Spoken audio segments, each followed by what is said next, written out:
Empezamos. Pues buenas noches. Vamos a empezar con un acontecimiento, desde luego, más importante del orden eclesiástico del siglo XX, que es el Concilio Vaticano II. Le dedicaremos 2 tardes, si Dios quiere. Hoy la primera parte, veremos las 2 primeras constituciones, y el próximo día veremos las otras 2 y haremos una valoración, igual que ahora vamos a hacer una introducción.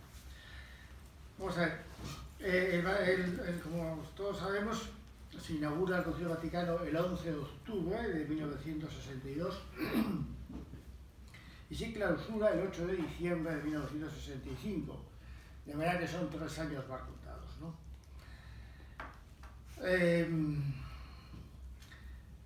Era un momento, así como dicen que los años 20 se los llamaban los años felices, los felices 20, ¿no? Porque bueno, había terminado la Primera Guerra Mundial y hasta que llegó la depresión económica del 29, bueno, pues transcurrieron ahí unos años que, en fin, los historiadores suelen decir que fueron felices, en fin, de alegría, sí. En España no había tampoco muchos motivos, pero bueno, en Europa parece que sí. Bueno, pues yo creo que algo parecido sucedió en los 60. En los 60, del otro día dijimos ya algo. Es la elección de Kennedy, es un cambio, el primer católico que llega a Estados Unidos.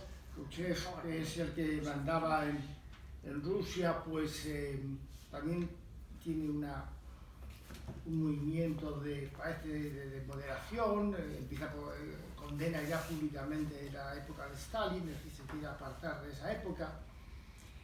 Es elegido Juan XXIII, un papa muy simpático, con un gran atractivo personal,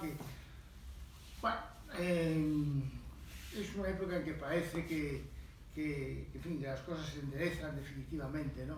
Sin embargo, desde el punto de vista más bien moral, religioso, las cosas no. La verdad, a mí me admira a veces porque con cierta frecuencia la gente olvida que el pecado original existe, ¿no? Y esto no es una cuestión de optimismo y de pesimismo, son categorías que tienen que ver pues, con el carácter de la persona, pero yo creo que es muy poco relevante. Eso de que se dice que hay que ser muy optimista, pues, la gente confunde optimismo con felicidad y pesimismo con infelicidad. Yo creo que no tiene nada que ver esas cosas. Lo importante me parece a mí es estar en la verdad, decir la verdad, reconocerla, y la verdad es la que será, bueno, pues un signo de otro, mejor, peor, pero es la realidad, es lo que es. Decir que ahora, pues no sé, que ahora las cosas van bien en España o que van bien en la Iglesia, pues hombre, no es real. Como eso no es real, pues no se puede decir. No, es que eres un pesimista, ¿no? Si no es un problema de pesimismo, es un problema de estar o no estar en la realidad, ¿no? Bueno, pues entonces, a veces en esa realidad se olvida que el hombre pues, está herido por el pecado original, ciertamente no como dicen los luteranos, que está corrompido, no tiene solución, que la redención no borró el pecado original. Sabemos que no es así, que la redención borra el pecado original, se aplica por el bautismo y se borra individualmente, pero sí queda ahí una inclinación al mal, una herida que explica pues por muchas cosas, explica la guerra que ahora estamos viviendo, y explica lo que sucede en las guerras, en fin. Y eso no se puede olvidar. Entonces, bueno, es esas épocas en que parece que todo, bueno, pues sí, las cosas van, pero el hombre sigue siendo el hombre, la naturaleza humana sigue siendo la naturaleza humana, y tampoco tiene mucho sentido el creer que la historia de pronto entra en una etapa, en fin, paradisíaca, porque el paraíso no es de este mundo, el paraíso no es de esta etapa de la vida. Lo cierto es que en esta época, pues la cultura marxista, en fin, la admiración por Marx era una característica general de los intelectuales, ¿no? No había un intelectual que se atreviera a criticar seriamente el marxismo, incluso al régimen soviético, ¿no? Porque, en fin, se hablaba de que era una cosa social, una cosa buena para los pobres, etcétera, así, pero luego los intelectuales eran de izquierdas todos, con una gran admiración por el marxismo. La democracia liberal, bueno, pues la democracia liberal, cuando funciona como lo que es un sistema de gobierno, está muy bien, pero cuando la democracia liberal se utiliza para determinar el bien o el mal, cuando se piensa que el bien o el mal se determina por mayoría de votos en el Parlamento, pues ha desnaturalizado absolutamente la democracia y se convierte en algo perverso, ¿no? Da igual que la perversión, una sociedad puede estar pervertida tanto en una tiranía, en una dictadura, como en una democracia. Todo depende de que las leyes respeten la ley natural o no la respeten. Si no la respetan, da exactamente igual que estemos que haya urnas o que no las haya. Otra nota que también conocemos era el modernismo. El modernismo estaba ahí latente pues porque San Pío X lo había condenado seriamente, había tomado medidas muy serias, había establecido el juramento antimodernista para todos los profesores, para todo lo que explicase en un centro docente de la Iglesia, etcétera, pero no se había erradicado. Ahí estaba latente y, de hecho, se va a manifestar muy claramente luego en el Concilio Vaticano. El modernismo, pues, recordamos, no negaba claramente la existencia de Dios, en principio no parecía presentarse como antirreligioso, a diferencia de la Ilustración, pero había degenerado en hacer de una religión de bolsillo. El modernismo lo que quiere hacer es que cada uno se haga una religión de bolsillo, basado en su experiencia personal. O sea, lo que yo pienso, lo que yo creo, mi experiencia de Dios, mi experiencia de... Ese es el ideal. Por supuesto no hay jerarquía, no hay normas, no hay reglas, no, cada uno se monta la religión, tiene que le parece bien según sus experiencias y según su subjetividad. Y eso estaba ahí, estaba latente, como digo, pero estaba ahí.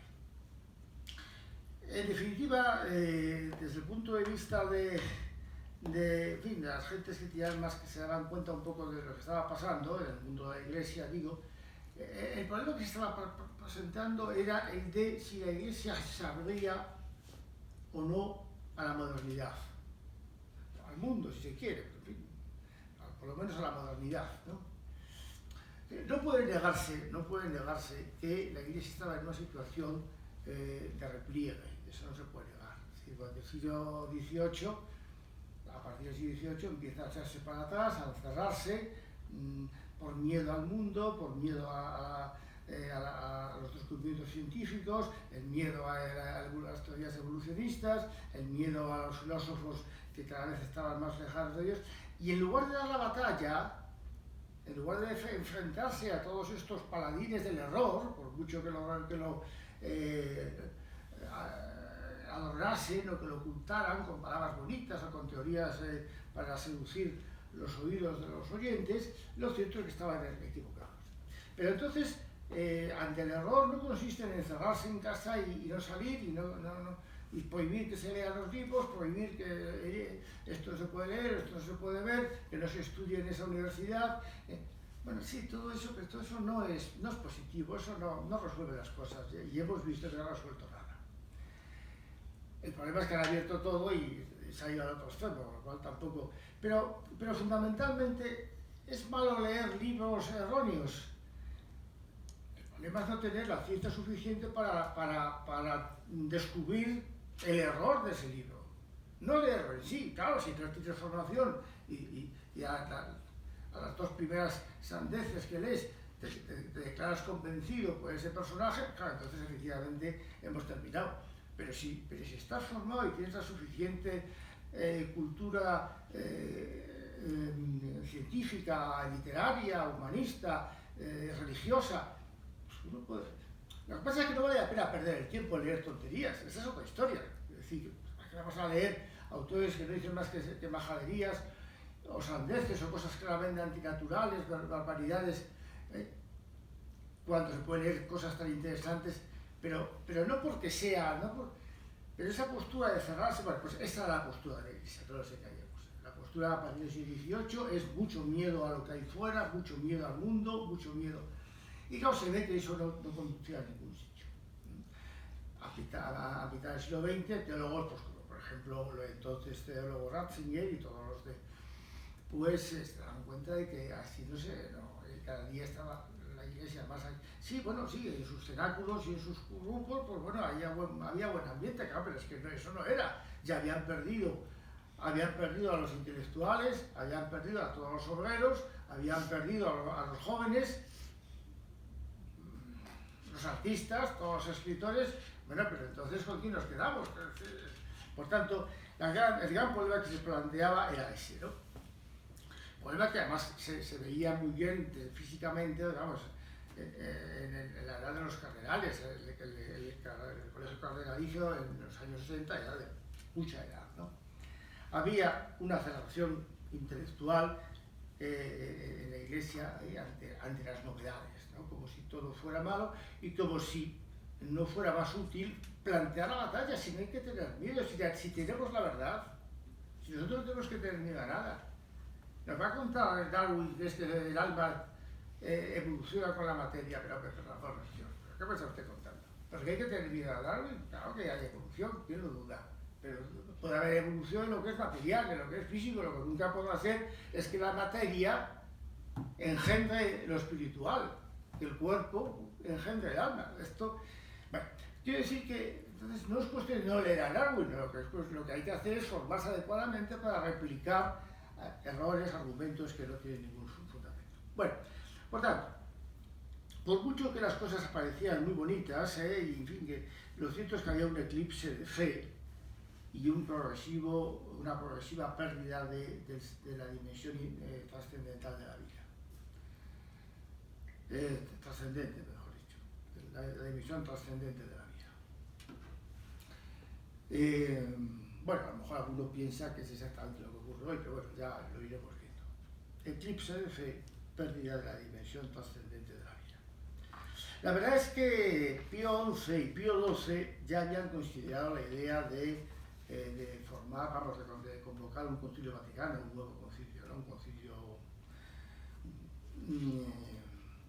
como continuación, porque el Concilio Vaticano I había quedado interrumpido por el movimiento italiano, del movimiento de unificación italiana, por Víctor Manuel, en fin, de todo ese proceso histórico que sucede en la mitad del siglo XIX en Italia, que interrumpe porque es que es la guerra, es que están en Roma, es que entran en Roma las tropas para unificar Italia. Y por lo tanto, el Concilio Vaticano I había quedado interrumpido en la primera parte, no dio tiempo más que a tocar el papel del Papa, el sumo pontífice y la infalibilidad, pero se pensaba hablar de la Iglesia y de todas las demás cosas, y eso ya no se hizo. Por tanto, los papas anteriores ya habían pensado en la convocatoria de un concilio ecuménico. Lo que pasa es que no, en fin, no se había llegado a ser perdido.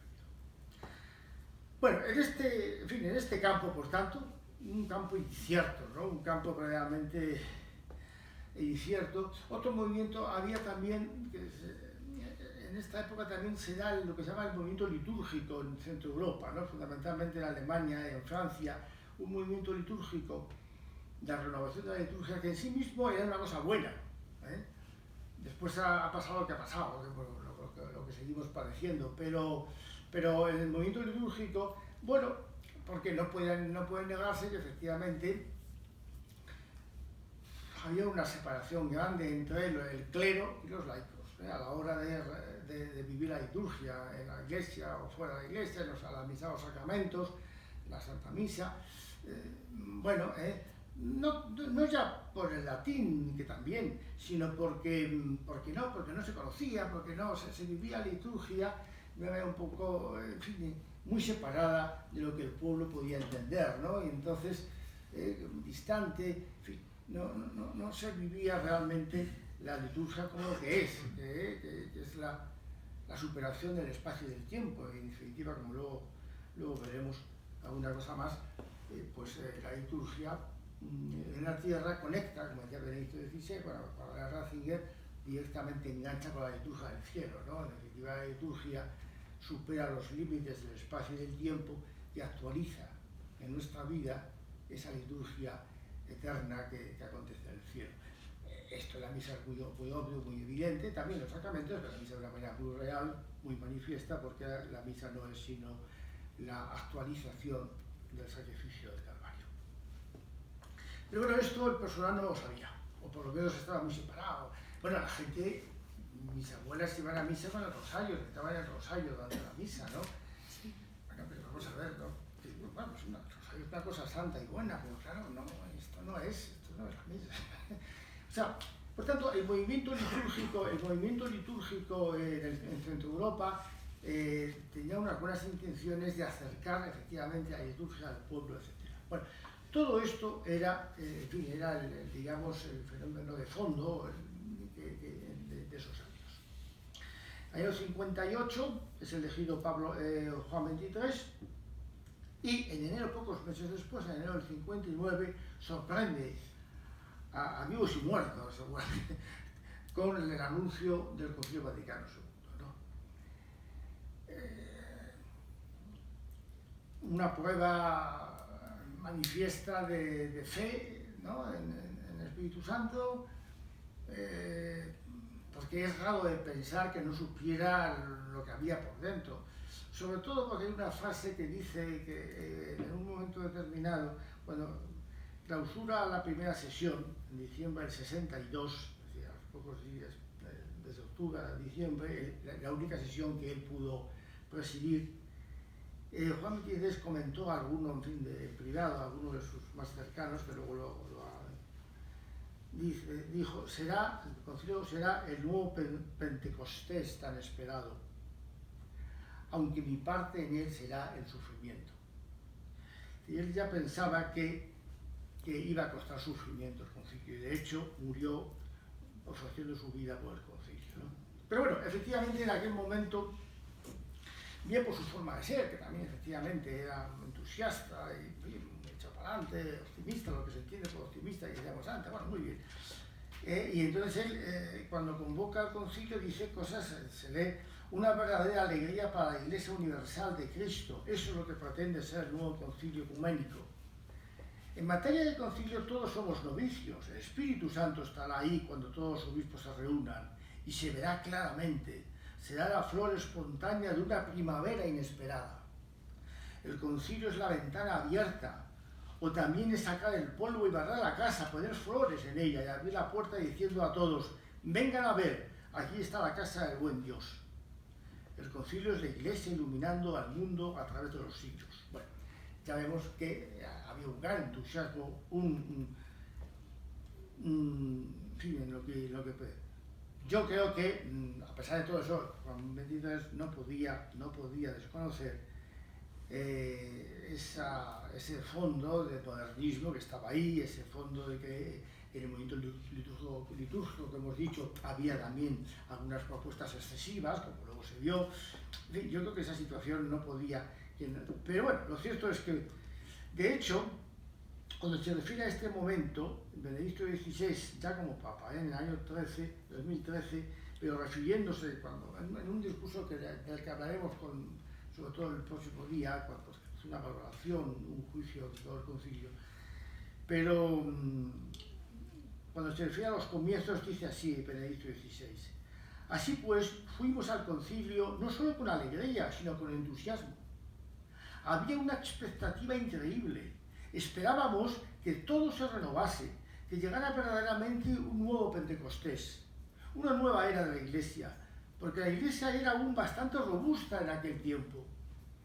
La práctica dominical todavía buena, las vocaciones al sacerdocio y a la vida religiosa ya se habían reducido algo, pero aún eran suficientes. No obstante, se sentía que la Iglesia no avanzaba, se reducía. Se está refiriendo al momento de los 60 que he dicho antes, ¿no? Que parecía una realidad del pasado y no la portadora del futuro. Y en aquel momento esperábamos que esta relación se renovara, cambiara, que la Iglesia fuera de nuevo una fuerza del mañana y una fuerza del hoy. Y sabíamos que la relación entre la Iglesia y el periodo moderno, desde el principio, era un poco contrastante, comenzando con el error de la Iglesia del caso de Galileo. Se pensaba corregir este comienzo equivocado, se está refiriendo cuando la relación con la modernidad, ¿no? En el siglo XVII. Y encontrar de nuevo la unión entre la Iglesia y las mejores fuerzas del mundo, para abrir el futuro de la humanidad. Bien. O sea que en definitiva había un gran entusiasmo en personas, en fin, en ese momento lo vivían, y realmente pensaron que el Concilio Vaticano tendría que ser la gran primavera de la Iglesia, la gran oportunidad para superar esa cerrazón intelectual que estaba lastrando la Iglesia y que la había separado cada vez de nuevos grupos de la sociedad, intelectuales, obreros, estudiantes, artistas, escritores. Toda esa gente se había ido yendo de la Iglesia. Y a eso había que superarlo. Bueno, pues efectivamente se convoca y, en fin, los que lo viven, pues lo viven con un gran entusiasmo, ¿no? La procesión fue una cosa impresionante, 2.500 padres conciliares, bueno, pues es un fenómeno en Roma realmente impresionante. Son 16 los documentos, entre constituciones y decretos y declaraciones, pero fundamentalmente las 4 constituciones que nos fijaremos son los documentos fundamentales. El concilio quiso, Juan XXIII quiso que fuese un concilio pastoral. Dijo, la Iglesia debe utilizar la misericordia y no la condena, las condenas. Tradicionalmente los concilios se habían convocado cuando surgía una herejía, para definirla, para contracondenarla y para preservar al pueblo de Dios, al rebaño, para preservarlo de la mentira y del error. Es verdad que eso había sido la tónica general. Los concilios, al menos en su aspecto religioso, porque hubo épocas en que los concilios también se utilizaban, sobre todo en España, pues para dirigir la política y para dirigir cosas temporales, en fin, cuando todavía...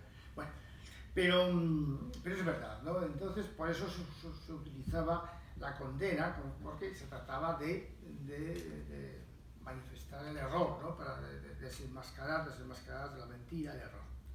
Y Juan XXIII dice que no, que este concilio no va a ser para eso. Va a ser pastoral, va a ser para utilizar la misericordia y no la condena. Se pensó que se podría acercar más al mundo, se podría acercar más a la sociedad por este camino. Más que el de condenar los errores que ya existían y que, insisto, ni Juan XXIII, ni otros muchos cardenales podían desconocer.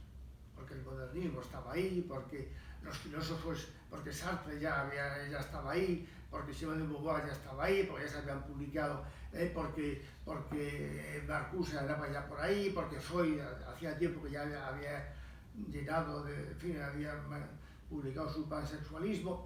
O sea, quiero decir, que los problemas, que los movimientos más o menos rebeldes, ¿no? de Centro Europa, en materia litúrgica, etcétera, también está. O sea, digamos, por hablar del comunismo, ¿no? Pero de todo esto no se quiso hablar. Hubo mucha presión, por ejemplo, con el comunismo, ¿no? Para que el concilio condenase el comunismo, ¿no? Pero no se condenó.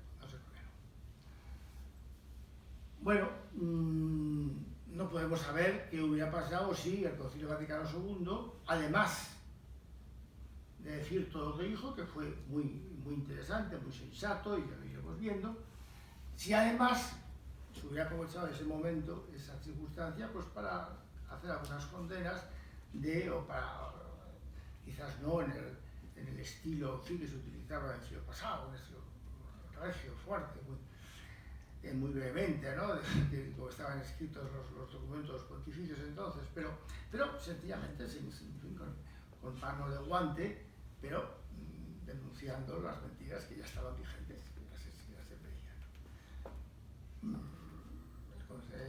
La revolución del 68, la revolución sexual del 68, pues se hubiera aminorado, o se hubiera evitado, hubiera sido de menor trascendencia, si hubiera sabido reaccionar mejor, a lo mejor no se habría evitado, pero quienes tenían que hacer de obispos, de pastores, de sacerdotes, ante esa revolución, hubieran tenido más armas para enfrentarse a ellas, y el concilio hubiera dicho cosas que algunos esperaron. Son conjeturas que no nos vale la pena entender porque no lo hizo. Fue un concilio pastoral y no habló de errores ni habló de condenas.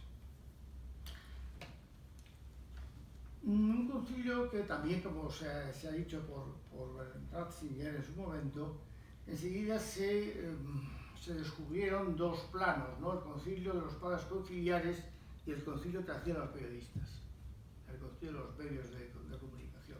Esto es evidente, ¿no? Claro, la primera vez que había unos medios de comunicación tan poderosos, porque claro, en este tiempo del Concilio Vaticano I, pero claro, de manera que efectivamente fue inevitable que todo lo que se decía dentro saliera afuera, ¿eh? Mucho que... Hombre, la discreción no parece que haya sido una nota predominante en muchos eclesiásticos, ¿no? El callar, porque no sabemos hasta las cosas que cuentan en los cónclaves para elegir el Papa, y todos juran que es secreto. Entonces, ¿cómo sabe usted que votaron a la tercera, a la quinta, que el pasado es que se retiró, ¿cómo se llamaba? El italiano, pues, y se pusieron de acuerdo para sacar a Francisco. Pero bueno, vamos a ver, ¿quién le ha dicho a usted eso? Pero si ustedes han jurado que no van a decir nada de lo que sucede en el cónclave. La puerta está... Sí, claro que está, claro. Pero bueno, pues luego al final nos enteramos de todo. Bueno, entonces, pero bueno, el concilio, pues, sin ese juramento, pues, y claro, los medios, los periodistas estaban acostumbrados a la dimensión política, o sea que entonces lo que efectivamente era un debate, porque es verdad que había entre obispos más ortodoxos, más pegados a la tradición, y otros que querían más innovadores o más cambiantes, pero los medios de comunicación lo traducían en términos políticos, entonces eran los de derechas y los de izquierda, los conservadores o los progresistas, etc. Y eso así se fue planteando, así se trasladaba a los lectores o a los oyentes o a los televidentes, se trasladaba lo que pasaba en el concilio.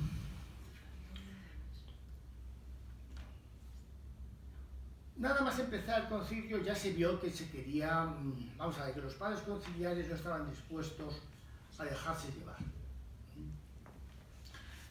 Cuando se convocó todo el concilio, bueno, pues se pusieron a trabajar, se convocó, el anuncio se anunció en el 59, hasta el 62 no empezó, o sea que hubo tiempo.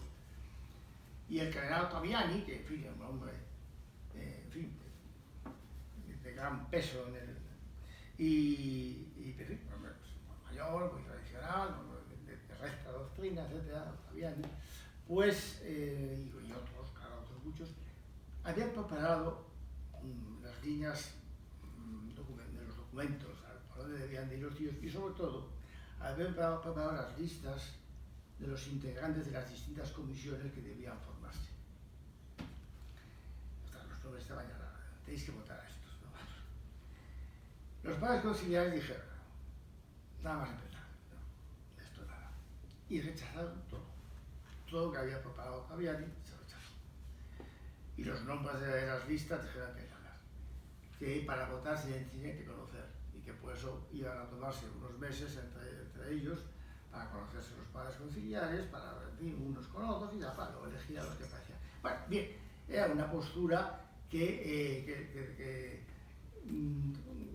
Ratzinger, cuando habla de todo esto, dice que no debía entenderse como una rebelión o como que fueron unos contestatarios los obispos, sino que querían tomarse en serio su papel, lo cual yo creo que es muy comprensible. O sea, no querían que les dijeran lo que tenían que hacer, sino que ellos querían hacer las cosas por su propia voluntad y por su propia deliberación, ¿no? Bueno, pero lo cierto es que pasó eso. Nada más llegar, rechazaron todos los documentos, todas las sugerencias, todo eso fuera.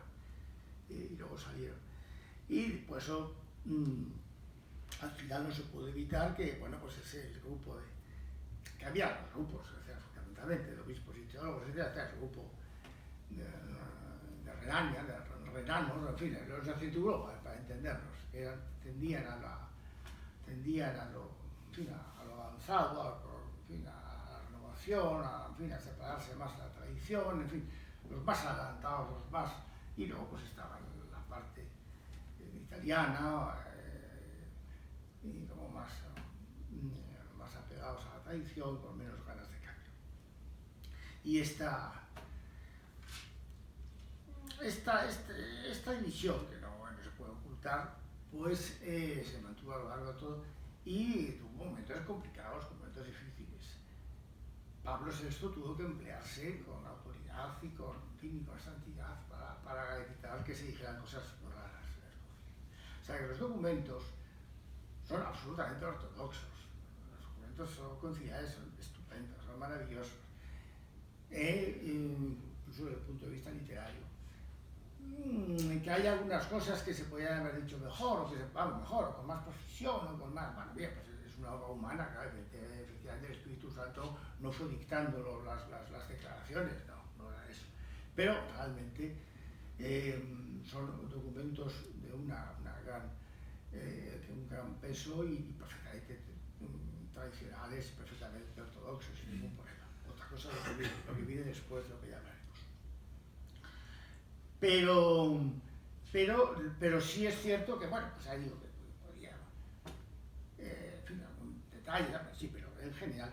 Lo que pasa es que eso exigió en algún momento, como por ejemplo en la Constitución sobre la Iglesia, la Lumen Gentium, y el Papa tuvo que intervenir y decir, bueno, sí, muy bien, la Constitución, cuando terminó el texto completo de la Lumen Gentium, Pablo VI redactó de su puño y letra una nota aclaratoria, diciendo, esto se tiene que entender así. Y esta nota se tiene que aprobar y publicar siempre al mismo tiempo que la Constitución. Y así se hizo, y así constan todos los libros que uno consulta, la nota aclaratoria. ¿A qué se refería? Pues a decir que el Papa tiene una potestad suprema y no depende de la democracia, y no depende de los obispos. A mí me ha quedado un poco oscuro. Vamos, lo que hoy quiero es meternos otra vez con la sinodalidad, ¿no? Si es que el demonio pues, no tiene ninguna novedad, no es nada original, dice siempre las mismas cosas, no hay nada novedad. Ahora estamos con la sinodalidad, que es lo mismo, es intentar meter la democracia en la Iglesia. Y la Iglesia es jerárquica, no es democrática, porque lo que hizo Jesucristo, no hay cuestión, si es que esto es así, ¿no? Bueno, si a usted no le gusta esto, pues vayas a otro sitio, pero aquí no hay sinodalidad, ni democracia, ni sandeces, aquí las cosas son como son. Bueno, entonces, como que todo eso no quedó claro en la Constitución sobre la Lumen Gentium, la Constitución sobre la Iglesia, Pablo VI tuvo que, y esto lo hizo más de una vez, dar un golpe en la mesa y decir, no, por aquí, esto no. Otro, en el Dei Verbum, sobre la Sagrada Escritura, también tuvo que intervenir. Porque, claro, muy en la línea luterana, había un movimiento, un conjunto de padres conciliares, en la línea de decir que la revelación estaba contenida exclusivamente en la Sagrada Escritura. ¿Y la tradición? De eso no hablaba. Claro, lo que decía Lutero. Claro. Si es que Lutero, es que vivimos de Lutero, a ver si nos entendemos, nos enteramos. Y la influencia de Lutero en el Vaticano II fue evidente, como es evidente ahora. Bueno, pues entonces, y el Papa tuvo que intervenir, metiendo en el texto una frase que decía, no solo está comprendida o contenida en la Sagrada Escritura. No metió más que eso, no solo, porque lo que había redactado está contenida en la Sagrada Escritura. Y el Papa ya dijo, no solo está contenida. Bueno, cosas de estas tuvo más de una, ¿no? Claro, para eso te dio una cabeza muy importante, no era un recién llegado, ¿no? Sabía mucho y era muy inteligente. Bueno, entonces, quiere decir que, bueno, pues esto es así, estas son las cosas. ¿Qué es esto? Pues lo único que se ve es que el Espíritu Santo hace las cosas como las tiene que hacer. En el Concilio Vaticano II, para entender el Concilio Vaticano II y lo que viene después, hay que distinguir claramente esos dos aspectos, concilio y posconcilio. Yo creo que el concilio manifiesta clarísimamente que el Espíritu Santo gobierna la Iglesia. Era indispensable el Concilio Vaticano II. Había que superar esa cerrazón, había que superar esa ruptura que se había establecido entre Iglesia y mundo o sociedad. Eso no podría seguir así, eso es una locura. Por tanto, la necesidad del concilio no se puede discutir. Y los beneficios han sido grandes. Lo que pasa es que luego vino el postconcilio. Ahí ya se metió el hombre. Dios, el Espíritu Santo hizo el concilio, pero claro, la libertad es la libertad. Lo que nunca hace el Espíritu Santo es forzar las voluntades. puede inspirar, puede tal, pero al final si uno se empeña en romperse la crisma, se la rompe. Bueno, luego viene el posconcilio y viene lo que viene. Pero no confundamos nunca. Este es el error de los dos puntos, de los dos extremos, tanto de los integristas como de los, digamos, los entusiastas, ¿no? De los modernos. Los integristas que achacan todos los males actuales al concilio. No, concilio no. Achaque usted al posconcilio, lo que pasó después. Bien. Pero no, el concilio no dice nada, que no. Insisto, en alguna cosa podría... Hay unos cambios, sí, los veremos en su momento, pero no afectan al dogma ni a la moral. Hay un caso muy importante, pero en fin, lo veremos en su momento. Bueno, eso podría, pero así en general decir que el Concilio Vaticano II es el causante de todas las desgracias que nos ocurren, eso es desconocer la realidad. Y luego lo mismo con los entusiastas. Todo, no se puede valorar, no se puede decir nada, no se puede, porque enseguida te acusan de tradicionalista, de que quieres rechazar el concilio, de que si puede... No, por favor, no. El concilio yo, santo y bueno, pero porque me guste la misa en latín, no estoy diciendo que no estoy de acuerdo con el Concilio Vaticano II, que es lo que nos están contando ahora. Pero por el cielo se puede asumir perfectamente y además que te guste la misa tridentina o la misa de... Bueno, la misa Juan XXIII, pero Juan XXIII era la misa que celebraba, no solamente en el Pío V. Bueno, esos dos extremos, ¿verdad? Se explica por esta confusión, por no querer distinguir entre concilio y posconcilio. No se puede dudar que el concilio fue un regalo del Espíritu Santo, pero no se puede negar que el posconcilio fue un horror. Un horror. Bien. Y ya vamos a pasar rápidamente a las constituciones, ¿no? Hemos visto una cosa, en fin, genial. Vamos a ver la primera, las dos primeras. El Sacrosanctum Concilium, del 4 de diciembre del 63, que es sobre la liturgia. Dice Benedicto XVI. Es un discurso del 4 de febrero del 2013, un discurso que dirigió a la curia. Todo lo que he dicho antes de Benedicto es de este discurso, y lo que diré, todo lo que diré el próximo día. Un discurso que dirigió a la curia romana cuando ya estaba haciendo una especie de testamento, ya había anunciado que se iba, que renunciaba. Y dedica un discurso, hace una valoración del Concilio Vaticano II. 14 de febrero del 2013. Y dice el Papa: ahora en retrospectiva, creo que fue muy acertado comenzar por la liturgia. O sea, que el primer documento que hizo el concilio fuese un documento dedicado a la liturgia, y que lleva por título Sacrosanctum Concilium, ¿no? Así, dice el Papa, se manifiesta la primacía de Dios, la primacía de la adoración. Luego habla de la regla de San Benito, operi Dei nihil praeponatur, que nada se ponga delante, que ninguna obra se ponga delante de Dios, ¿no? Esta regla de San Benito aparece así como la suprema regla del concilio. Alguno criticaba que el concilio hablara de muchas cosas, pero no de Dios, pero sí que habló de Dios. Y su primer y sustancial acto fue hablar de Dios y abrir a todos, al pueblo santo por entero, a la adoración de Dios en la celebración común de la liturgia del cuerpo y de la sangre de Cristo. Por tanto, Benedicto ve muy bien, ¿verdad?, que la primera constitución fuera así. ¿Cuál fue la finalidad de esta constitución? Para que en la Sagrada Liturgia el pueblo cristiano obtenga con mayor seguridad, gracias abundantes, la Santa Madre Iglesia desea proveer con solicitud a una reforma general de la misma liturgia. Esta es la intención que llevaban los padres cuando empieza a discutir el asunto. Porque la liturgia consta de una parte que es inmutable, por ser institución divina, y de otras partes sujetas a cambio, que en el decurso del tiempo pueden y aún deben variar, si es que en ellas se han introducido elementos que no responden bien a la naturaleza íntima de la misma liturgia, o han llegado a ser menos apropiados. En esta reforma los textos y los ritos se han de ordenar de manera que expresen con mayor claridad las cosas santas que significan, y en lo posible el pueblo cristiano pueda comprenderlas fácilmente, y participar en ellas por medio de una celebración plena, activa y comunitaria. Bueno, lo que hemos dicho antes, ¿no? Es decir, no podría negarse que no solo por el idioma, por el latín, sino porque, bueno, porque había una separación manifiesta entre los laicos y los clérigos, en definitiva, al vivir la liturgia, ¿no? Aparte que también había abusos, es decir, pues, en fin, este sacerdote que decía el canon romano a una velocidad supersónica, pues algunos todavía lo recordamos, es decir, que, claro, es que sí que de una manera atropellada y en sitios, determinados sitios, no es seguro que entendiese lo que decía, porque el latín ya se les había olvidado bastante, quiere decir que, bueno, se sabía de memoria, bueno, o sea, no pueden negarse que efectivamente, en fin, había abusos en la liturgia.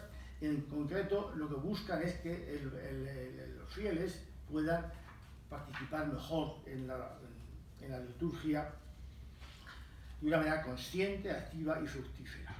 No obstante, en el número 22 de la Constitución se prohíbe expresamente la creatividad. Los señores sacerdotes no pueden ser creativos, ¿no? Tienen que hacer lo que está previsto que se haga, sin inventarse morcillas en los textos, ni en la misa, ni en nada. No se puede inventar nada. Está todo escrito y usted cumple. Si le gusta, pues ¿qué le vas a hacer? Lo ofrece. Pero no hay que hacerse simpático, ni hay que hacerse, en fin, inventarse textos y cosas o novedades, como desgraciadamente lo hemos sucedido. ¿Qué dice sobre el latín? Dice, el número 36, se conservará el uso de la lengua latina en los ritos latinos, salvo derecho particular. Pues ya sabemos que en la Iglesia ortodoxa, en algunas iglesias, se utilizaba el griego, ¿no? Sin embargo, como el uso de la lengua vulgar es muy útil para el pueblo, en no pocas ocasiones, tanto en la misa como en la administración de los sacramentos y en otras partes de la liturgia, se le podrá dar mayor cabida a la lengua vernácula. Se le podrá dar mayor cabida. Ante todo, en las lecturas y en las moniciones, en algunas oraciones y cantos, conforme a las normas que acerca de esta materia se establecen para cada caso en los capítulos siguientes. Supuesto el cumplimiento de estas normas, será de incumbencia de la competente autoridad eclesiástica territorial, de la que se habla en el artículo tal, determinar si ha de usarse la lengua vernácula y en qué extensión. Si hiciera falta, se consultará a los obispos de las regiones limítrofes de la misma lengua.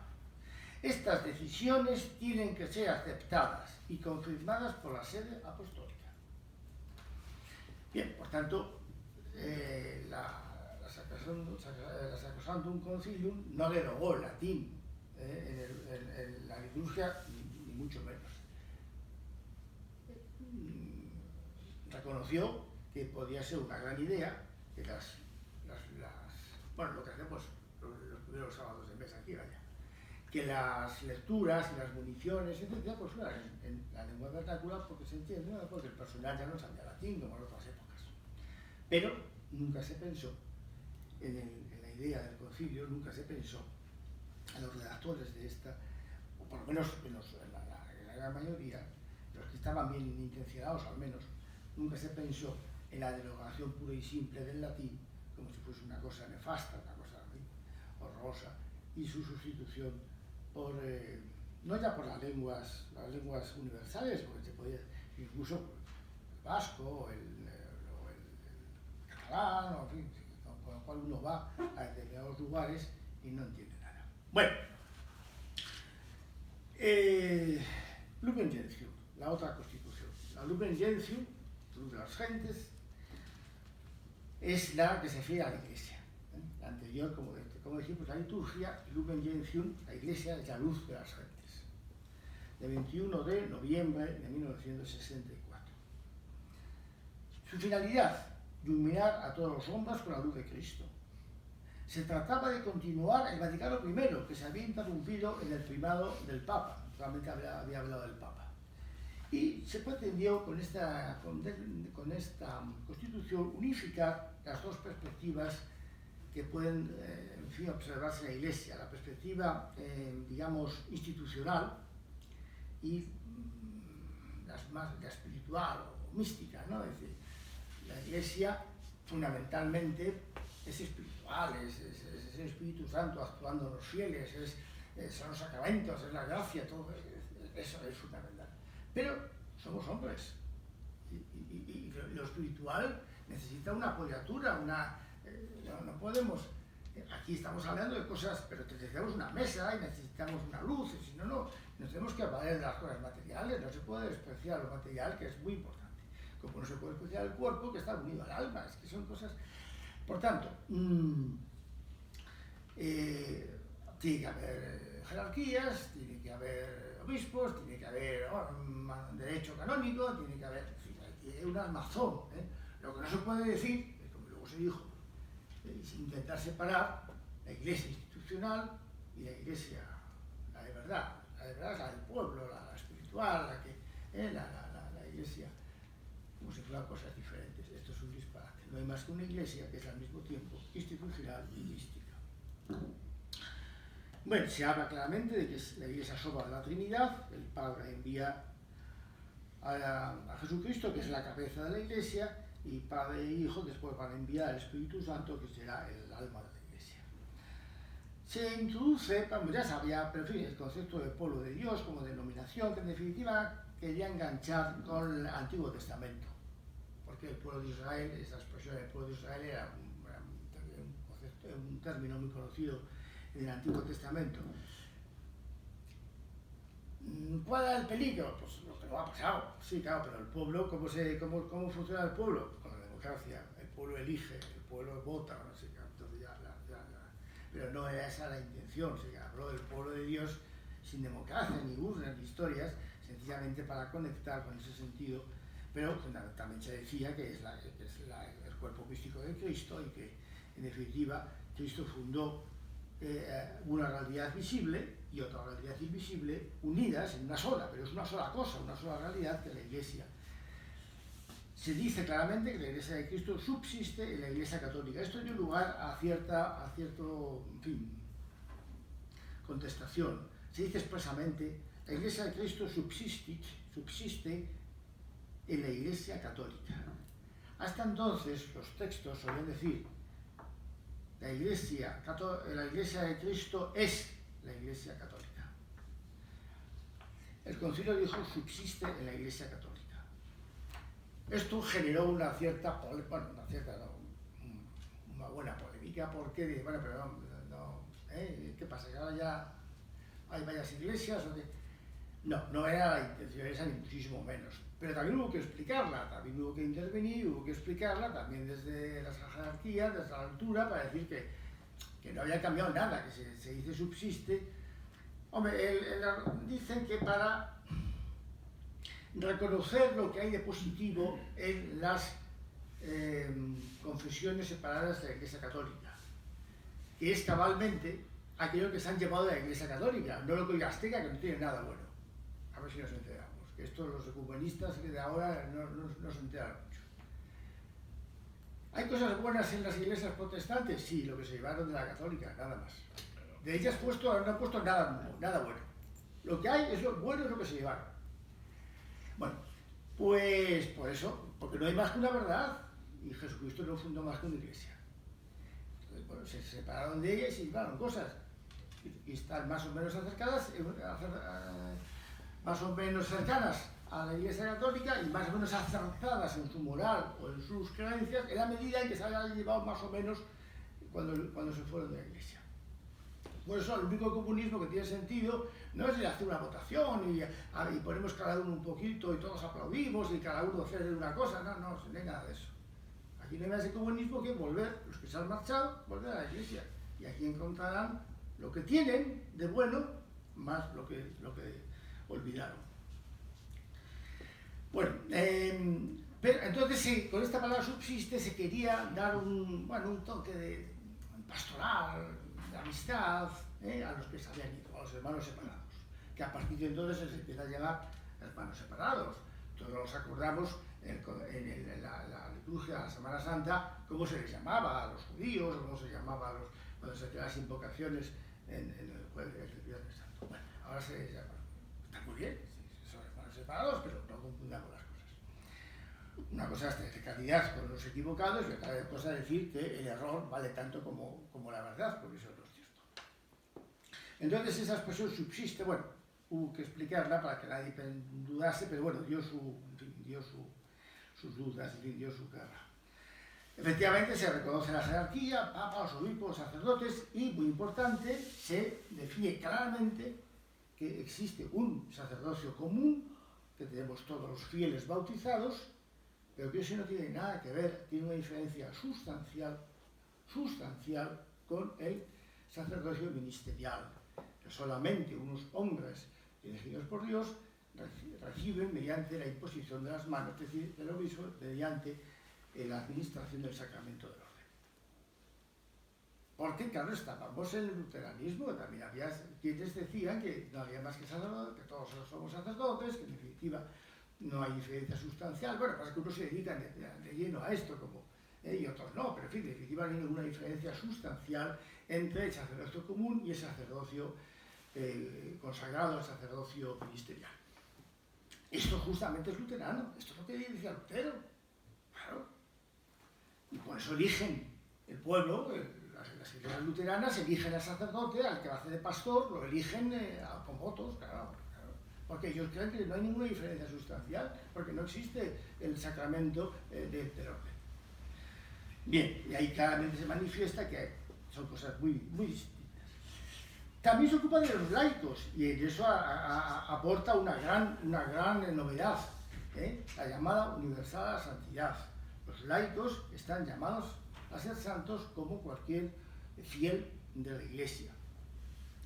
Esto fue el número 11 y el número 40 se dice claramente que todos los cristianos, en virtud del bautismo, de la recepción del bautismo, están llamados a la santidad, a la perfección de la vida, cada uno en el estado en que la vida le lleve, ¿no? Pero que la santidad no es cosa solamente de algunos.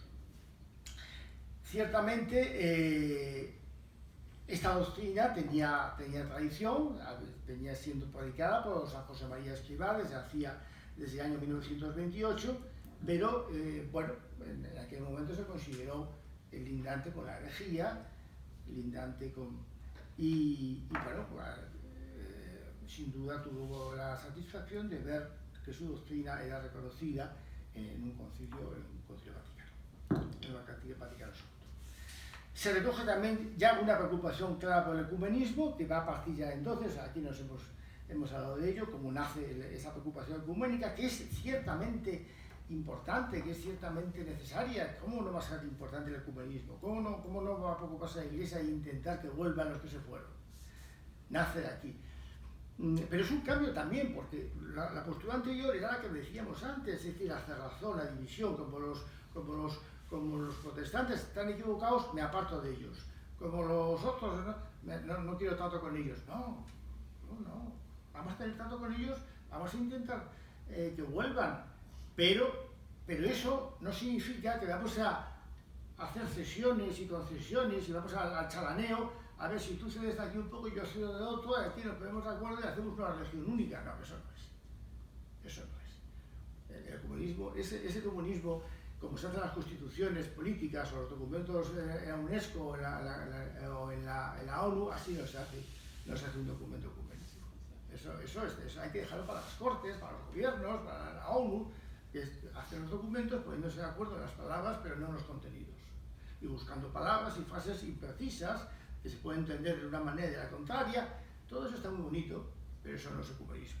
Eso es cobardía, eso es mentira, eso es engañar, lo que se quiera decir, pero no es ecumenismo. No hay más ecumenismo que los hijos pródigos vuelvan a la casa del padre, no hay más historia, todo lo demás.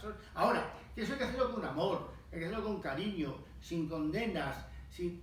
Perfecto. Y esa es la aportación que hace realmente el Concilio Vaticano II. Y se manifiesta claramente incluso en la denominación hermanos. Bien, y termino. El último capítulo se dedica a la Santísima Virgen. La Santísima Virgen y se declara Madre de Dios y Madre del Redentor. Bueno, nada nuevo que no supiéramos, que sí, pero que se recuerda de Santísima Virgen. Es madre. Bueno, también esto se habló, porque claro, el tema de la Virgen no les gustaba a los luteranos. ¿Qué vamos a hacer? Es que, y entonces hubo dificultades, hubo muchas dificultades porque no se quería que se tratara de la Virgen, ¿no? Porque claro, el ecumenismo no conviene no hablar de la Virgen, porque en fin, los protestantes, esto de la Virgen. Bueno, al final se optó no por dedicar un documento único a la Virgen, que también era la propuesta de otro sector, sino por añadir un capítulo final en la Lumen Gentium, en la Constitución sobre la Iglesia. Pero efectivamente. Y luego, por si quedaba no había quedado las cosas claras, como lo que vosotros veía, en el discurso final, Pablo VI declara, por su propia autoridad, sin haber dicho nunca nada, sin haberlo advertido antes, a la Virgen María, Madre de la Iglesia. Sin encomendarse a nadie, sin haber... O sea que las intervenciones del Papa Pablo VI, cuando fue necesario intervenir, fueron muy importantes. Bueno, y con esto, amigos, damos por concluso estas dos constituciones, y el próximo día, si Dios quiere, veremos las otras dos y la valoración final del concilio, que lo haremos siguiendo pues, a una persona de tan sólida doctrina y tan clarividente inteligencia como Benedicto XVI. Pues muchas gracias. Muchas gracias. Nos quitamos, ya podemos